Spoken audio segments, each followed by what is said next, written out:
इंतखाबात कराना election commission का काम। निगरान वज़ीर-ए-आज़म अनवारुल हक काकड़ कहते हैं, अदालत ने अगर 90 रोज में इंतखाबात कराने का कहा तो हुकूमत को कराना पड़ेंगे। सुप्रीम कोर्ट जो भी फैसला करती है हमें कबूल करना होगा। आइन की तशरीह हमारा नहीं, आला अदलिया के जजेस का काम है। बिजली ऐसा मसला नहीं जिस पर पहिया जाम हड़ताल की जाए। हमें उस तबके से बहुत हमदर्दी है जिस पर बिजली बिलों का बहुत बोझ है। हम ऐसा फैसला नहीं करना चाहते जो बाद में वापस लेना पड़े। रात को दुकानें जल्द बंद करने के फैसले का नफाज जल्द नजर आएगा।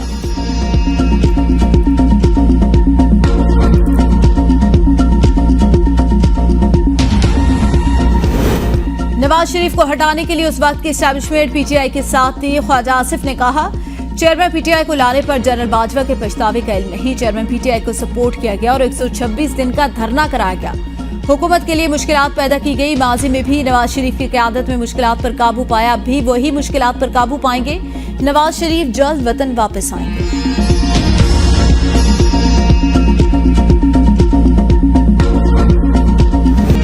भावलनगर में 150 किलोमीटर दरियाई बेल्ट में सैलाबी रैली ने तबाही मचा दी।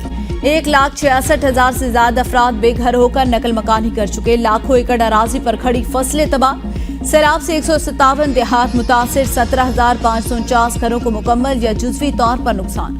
मुतअद्दिद आर्जी हिफाजी बंद भी टूट गए। दरिया सतलुज में हेडगंडा सिंह से पानी की आमद कम होकर 38,966 क्यूसेक रिकॉर्ड।